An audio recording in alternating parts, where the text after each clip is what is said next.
Thank you very much. Good morning. The meeting is called to order.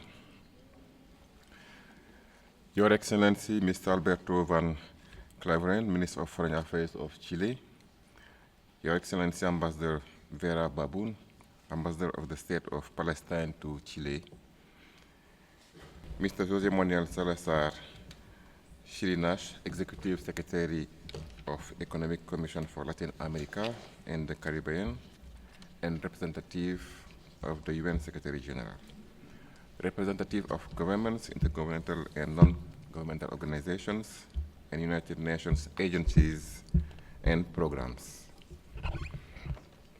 Excellencies, distinguished speakers, ladies and gentlemen, I now declare open the second 2025 Civil Society Consultations engagement with Latin American civil society and Palestinian diaspora, a call for action to ensure recovery and healing in Gaza and to end Israel's illegal occupation, organized by the United Nations Committee on the Exercise of the Inalienable Rights of the Palestinian people. Good morning and welcome to this event. I am Koli Seck, chair of the committee and permanent representative of Senegal to the United Nations. On behalf of the committee, I would like to extend our sincere appreciation for your presence today. The committee is delighted to be in Santiago today, following its meetings with the Brazilian government in Brasilia, all signifying the importance of this region to our mandate and work. One of the main pillars of our work is to organize conferences on the question of Palestine and delegation visits to member states holding strategic impact on our mandate and the peace process in general. We prioritize 2 engagements with civil society organizations per year. Our first engagement was held at the UN headquarters in New York on the margins of this year's commemoration of the Nakba under the theme International Action Towards Ending the Nakba and Realizing the Inalienable Rights of the Palestinian People. I would like to particularly highlight the importance of the work and support of the Chilean government vis-à-vis the Palestinian people, activism on the ground of the Palestinian diaspora and civil society organizations throughout Latin America. Indeed, the social organization and high-profile activism of the Palestinian community in Chile, Colombia, Brazil, and other countries, the interest of younger generations in Palestine, and above all, the political activism continue to suggest the permanence of the ties that unite the members of this community and their interests in the future Palestinian state, the land of their ancestors.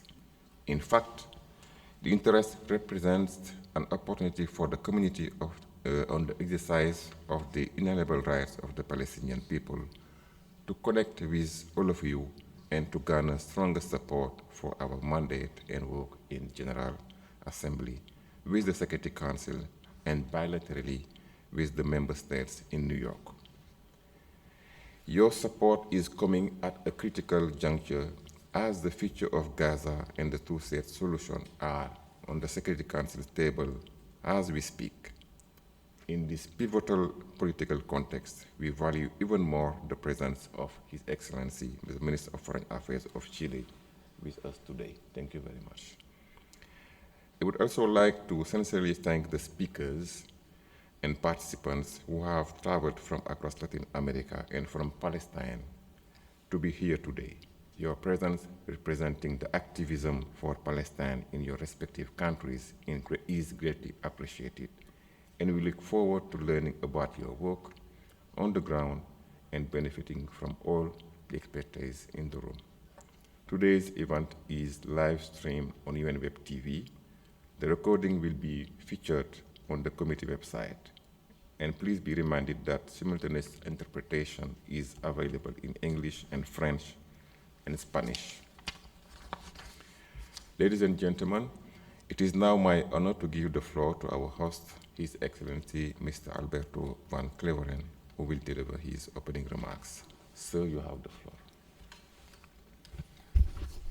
Thank you very much, Chair. Señor Presidente del Comité.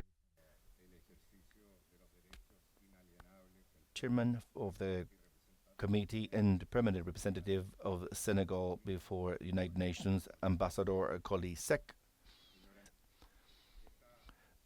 This opening session confirms that multilateralism makes more sense when it establishes dialogue with civil society and it turns principles into action. Please allow me to confirm a position that Chile maintains since the Palestine matter became part of the UN nation back in 1947. That becomes a state policy. We support the right of the Palestinian people to the self-determination and to an independent state, which is feasible, that coexists in peace and security next to the State of Israel within safe and internationally recognized borders according to the resolutions of the United Nations.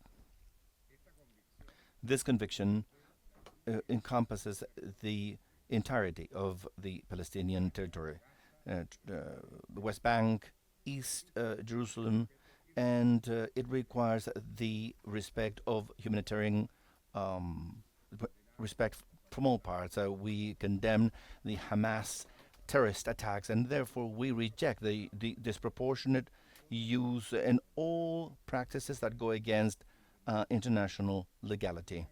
No cause can be defended by attacking the innocent and civilians, and it is not possible to build safety by violating human rights. The humanitarian devastation in Gaza demands immediate measures and sustained measures. We value the progress that has been driven by regional stakeholders and global stakeholders for a ceasefire in Gaza. Anyway, it is absolutely necessary for this to be fully effective, and that is not violated or infringed. It has happened already. We reiterate the urgency of guaranteeing full humanitarian and unobstructed access for humanitarian aid and to progress into a credible political process to the solution for both states. That's the horizon that Chile promotes in multilateral fora in which we take part and with which we are fully committed. Between 2023 and 2025, Chile has funneled aid through UNRWA and UNFPA to assist a Gaza population with a focus on protecting women, girls, and boys. Likewise, we have executed evacuation operations to save Palestine lives in an extreme context. These contributions reflect the humanitarian vocation of Chile and the conviction that international cooperation is absolutely essential to alleviate suffering and to affirm the respect and humanity. We know, however, that doesn't replace the urgency of finding an effective and long-lasting political solution. Hence, I'd like to underscore the value of this meeting with civil society in Latin America, and most of all, with the Palestinian community in Chile. Latin America knows, because of its own history, the power of human bonds to rebuild the social fabric and laying bridges and to foster a culture of peace that transcends borders. Multilateralism is the right channel to transform that experience into results, better coordinate help, protecting the civilian population, and sustaining a serious and consistent political path.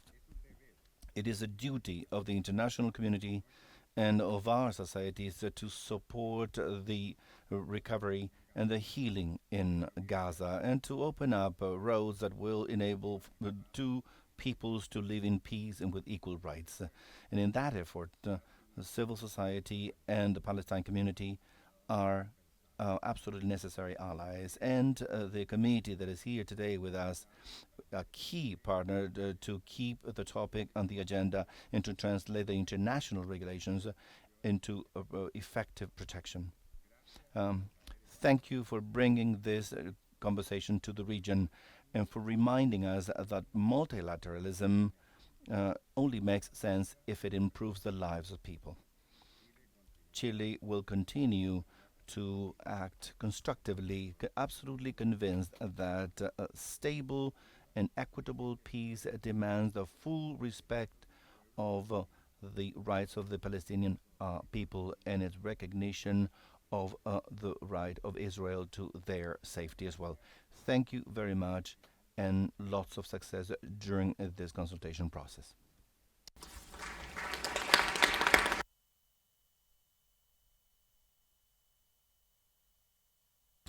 Thank you very much for your remarks, Mr. Minister, and for the historical solidarity and friendship of your country with the Palestinian people.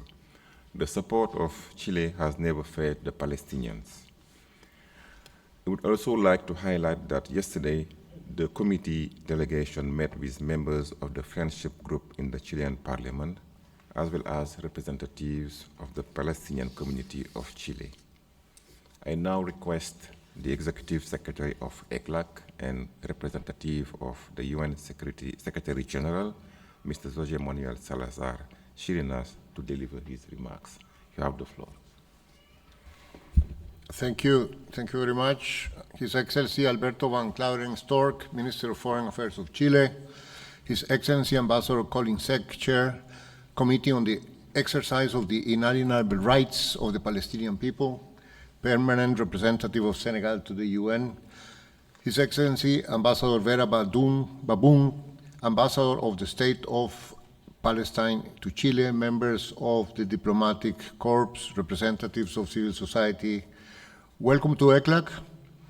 It is an honor to address you on behalf of the Secretary General and make a statement in his representation. Over 2 years after the horrific acts of terror by Hamas and other Palestinian armed groups on 7th of October and the devastating and unrelenting hostilities in Gaza, we now have a glimpse of hope with the ceasefire in Gaza, the release of hostages, and the scaling up of humanitarian aid. I commend the diplomatic efforts of the United States, Qatar, Egypt, and Turkey in brokering this desperately needed breakthrough based on the proposal put forward by President Donald Trump. These efforts mark an essential first step in silencing the guns, ending the suffering, and restoring basic human dignity. It is an opportunity to chart a new course, but the needs remain vast and sustained access and funding are critical. I call on all parties to consolidate the ceasefire in Gaza and transform it into lasting peace. At the same time, the situation in the occupied West Bank, including East Jerusalem, is steadily deteriorating, further eroding the viability of the two-state solution.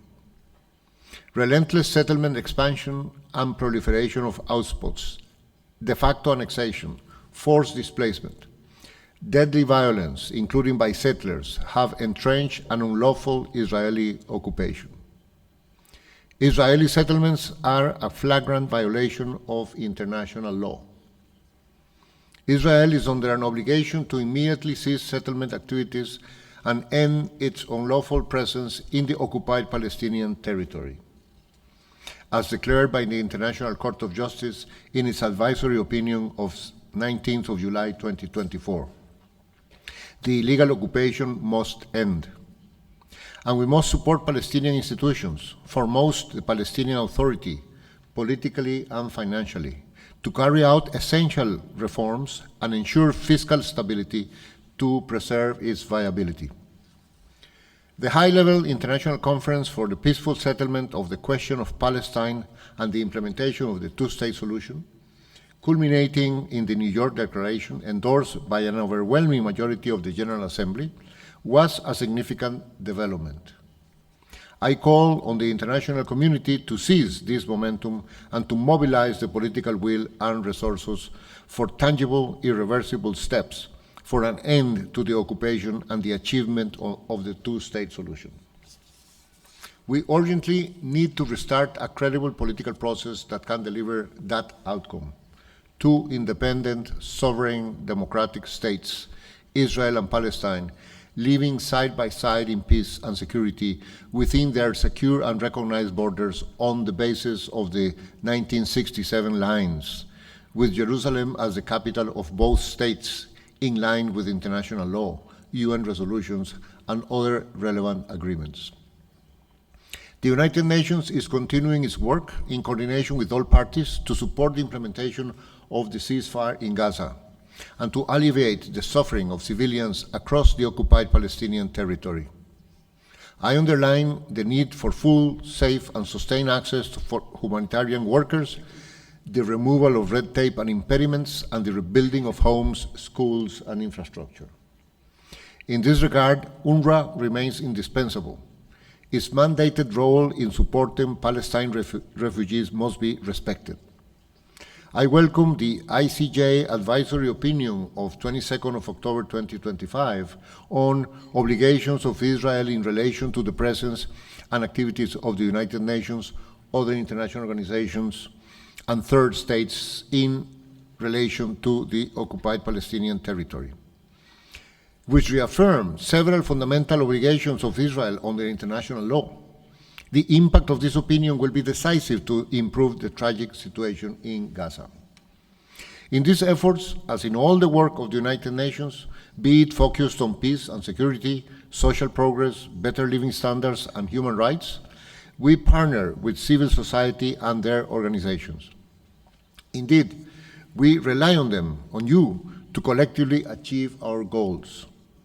I salute civil society activists tirelessly providing humanitarian assistance to those in need, caring for refugees traumatized by violence, demanding adherence to international law, and those continuing to advocate for a peaceful resolution in this conflict. The United Nations will continue to do everything possible to support a peaceful resolution of the question of Palestine, including through the efforts of the United Nations Special Coordinator for the Middle East Peace Process. We appreciate the United Nations Committee on the exercise of the inalienable rights of the Palestinian people and its important mandate, including outreach to our civil society partners in efforts towards realizing Palestinian self-determination and return, and to achieving the two-state solution on the basis of the pre-1967 lines. Thank you. Thank you, Mr. Salazar Tirinas, for those strong words and for the support of the United Nations to the Palestinian people. The committee seconds the Secretary General's urgent call to restart a credible political process that can deliver a two-state solution based on 1967 borders. With Jerusalem is as the capital of both Israel and Palestine. We, as the General Assembly mandated committee and as member state, will continue to work relentlessly to achieve this goal. I will now deliver remarks in my capacity as chair of the United Nations Committee for the Exercise of the Inalienable Rights of the Palestinian People. Excellencies, chairs, ladies and gentlemen, we gather today in Chile, the home to the largest Palestinian community outside the Middle East. More than a decade ago, Chile officially recognized the state of Palestine as a free, democratic, independent, and sovereign state, politically consolidating the traditional relationship of friendship between the two peoples. Chile also co-sponsors UN General Assembly Resolution 6719, adopted on November 29, 2012, recognizing Palestine as a non-member observer state in the United Nations, a status that it enjoys to this day, pending its recognition as a full-fledged member.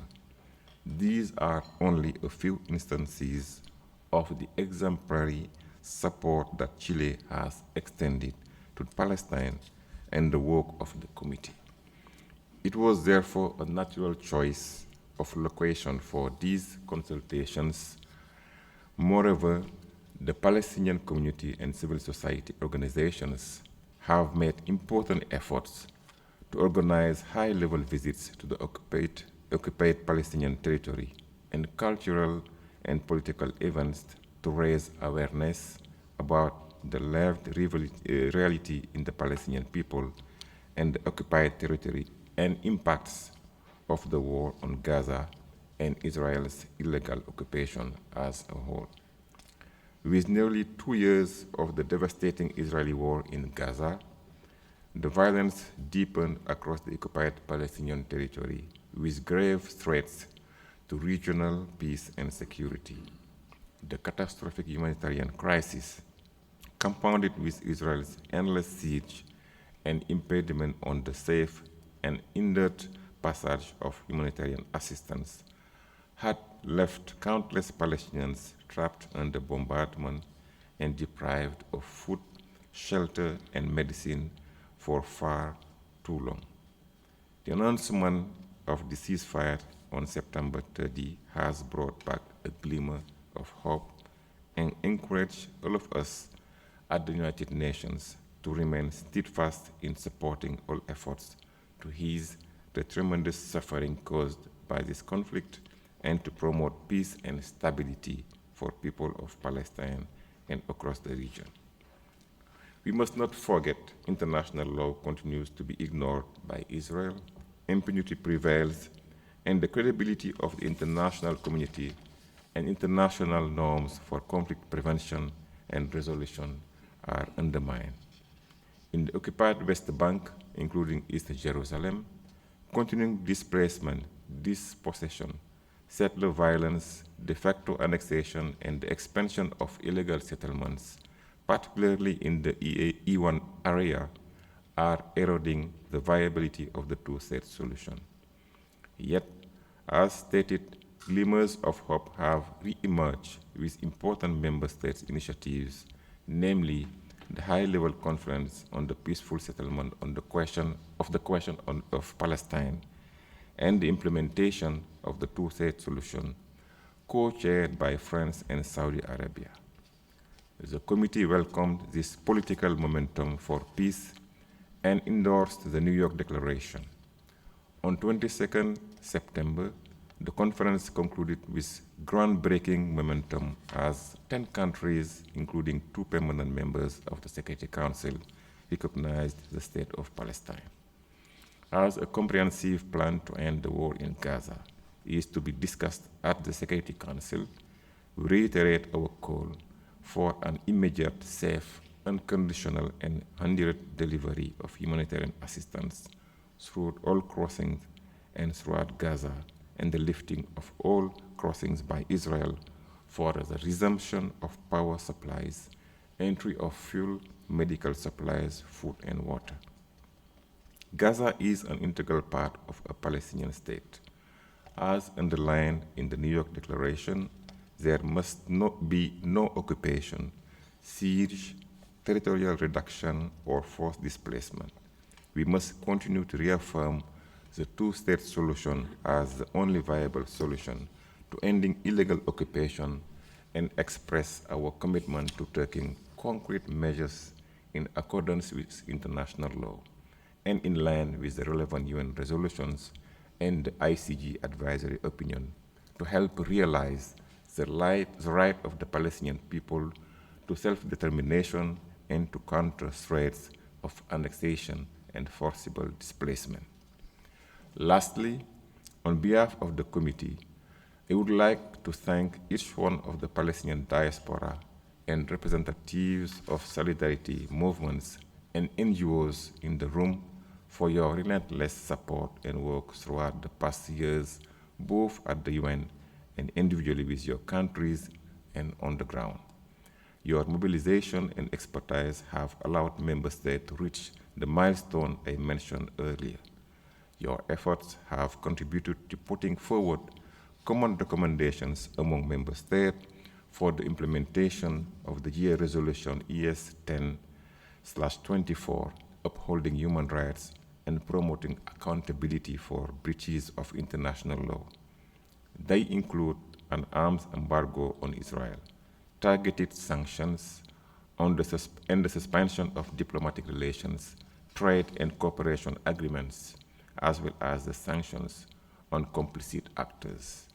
The world is watching Gaza and the whole of Palestine. States must step up to their responsibilities. There are obligations each one of us must uphold. As the Secretary General has said, we cannot let this fragile moment slip away. And I thank you. I now have the honor to request a representative of the State of Palestine, Ambassador Vera Baboon, to deliver her remarks. You have the floor. Muy buen día. Good morning. On behalf of the State of Palestine, it is truly an honor for me to provide you with a warm welcome to His Excellency Alberto van Claveren, the Minister of Foreign Affairs of the Republic of Chile, to His Excellency Manuel Sirinach Salazar, Executive Secretary of ECLAC and representative of the Secretary General, as well as the Mr. Kolisek, the representative of the Committee on the Exercise of the Inalienable Rights of the Palestine people, and others, as well as Mr. Senor Maurice Harris, the president of the Palestine community in Chile. I would also like to express warm welcome to the ambassadors, diplomatic corps, senators, members of the Palestine community in Chile and Latin America, members of civil society, and all other individuals taking part in this distinguished event at a very decisive, transcendental moment for the Palestinian cause. It is not by chance that this convention is being held in Chile, a firm defender of justice, freedom, and the sovereignty of the Palestinian state. Chile co-sponsored Resolution 7719 from UN's General Assembly. It has adopted concrete measures against that occupation. This affirms the Chilean commitment towards international law, the bi-state, two-state solution, and the lasting peace for that region. At the same time, Chile has received the largest Palestinian population, the diaspora that has been promoted here for years, the Palestinian cause, through legal and humanitarian measures. And together with that, the Palestinian communities of all of Latin America, including Brazil, Colombia, Mexico, Peru, are joined in this meeting, showing the strength of civil society as the motor for justice, equality, and independence for Palestine. The legal action that was undertaken by civil society in Chile at the International Court of Law against Israeli leaders such as Netanyahu for crimes committed in Gaza, that is led by a group of Chilean attorneys from the Palestinian group and from the society at large, are an example of the deep solidarity and commitment that is shown by the Chilean and Palestinian societies towards justice and human rights. It's important to say, to mention the brave support of university students who have brought their voice against the genocide, claiming for the defense of human rights of our Palestinian group. Dear ladies and gentlemen, 77 years after the creation of Palestine, 58 years under occupation, And after these years of an unending genocide and terrible occupation against Gaza, Palestine is now going through tremendous destruction, a tremendous injustice that still has not been solved. In Gaza, mankind is on the verge of full annihilation. It has been now reduced to ashes. The cities have been destroyed, hospitals have been destroyed as well, and the people is caught between harassment and their destruction. This requires a human consciousness. No ceasefire can have any meaning while this siege still crushes every kind of life and is a consistent risk. Gaza does not need a temporary relief. It needs to be released from this collective punishment that has left the people without any kind of hope. The West Bank. The West Bank still suffers a tremendous escalation of violence and oppression. The military incursions of Israelis, the destruction of movement, the attack towards settlers, and the land occupation has reached record levels. One of the most alarming developments has to do with the E1 project. If it is to be implemented, it would isolate the West Bank. It would not allow for the essential territorial continuity for a future Palestine state. This consolidates the fragmentation and the control, the recognition of the Palestinian state, reaffirming that if West Bank and Jerusalem are part of the occupied territory, that would be reinforcing the diplomacy against the attempts at annexation and settlements. Even of greater concern, this bill that has just been approved on a first reading by the Israeli Knesset brings in the death sentence for these settlers. They themselves, more than 11,000 political Palestinian prisoners, are facing systematic torture, inhuman treatment, and serious violations of the humanitarian international law in the Israeli jails. There is abuse that is documented by international organizations and that have been confirmed by the very witnesses themselves. We cannot forget that the international law is still there. It is still being ignored by the Israeli occupying state. So the impunity prevails and it undermines the credibility of that nation and the very rules that were created for the solution of dispute. These violations, without any accountability, erode the faith in the world's governance, showing a very dangerous double standard that threatens the future of Palestine and also the integrity of international order. In the midst of tremendous suffering, the call to justice persists. That is why the Palestinian state reaffirms the need to continue the international momentum that followed the recognition of the Palestinian state and the adoption of New York's declaration.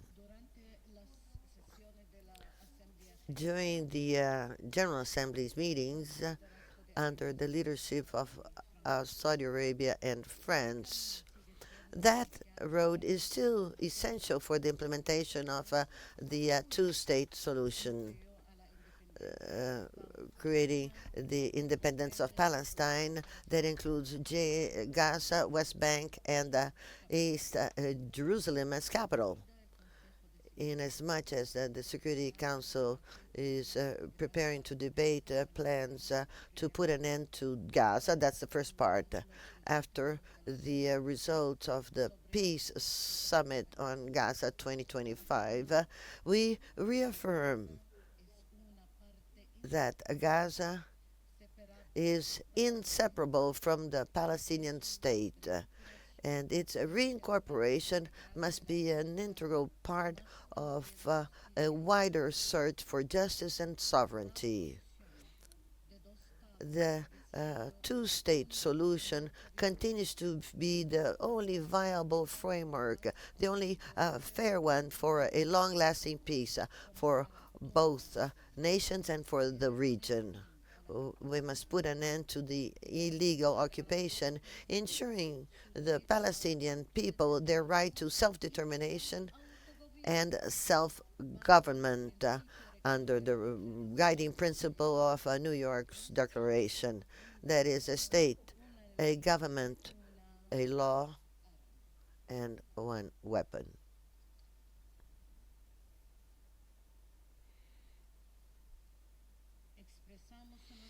We express our deep appreciation to all UN organizations and agencies for their implacable striving for justice. And we also recognize UNRWA. Its presence is still indispensable to help attend the refugees. UNRWA is still a pillar of hope and help for many, many Palestinians. This must be seen because no country should, no people should remain as refugees for more than 77 years. Our deep recognition towards civil society organizations and the Palestinian organizations in Chile and in Latin America. Your participation is not a symbolic one. It is essential. Civil society is the guardian of justice and the voice of consciousness. It's your solidarity towards the Palestinian world is proof of your defense to freedom and dignity. As Antonio Guterres says, peace is not just the absence of war, it is the presence of justice. Thank you for your attention.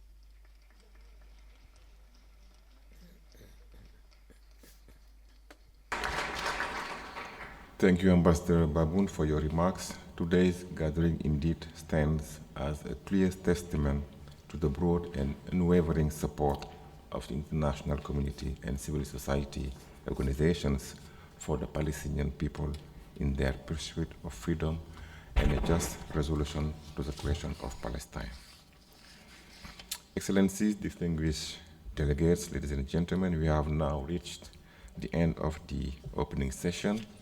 In the interest of time and to facilitate a substantive and engaging exchange during the panel discussions, we invite representatives of member and observer states as well as intergovernmental organizations who have prepared statements to kindly transmit their text to the Division for the Palestinian Rights of the United Nations Secretariat.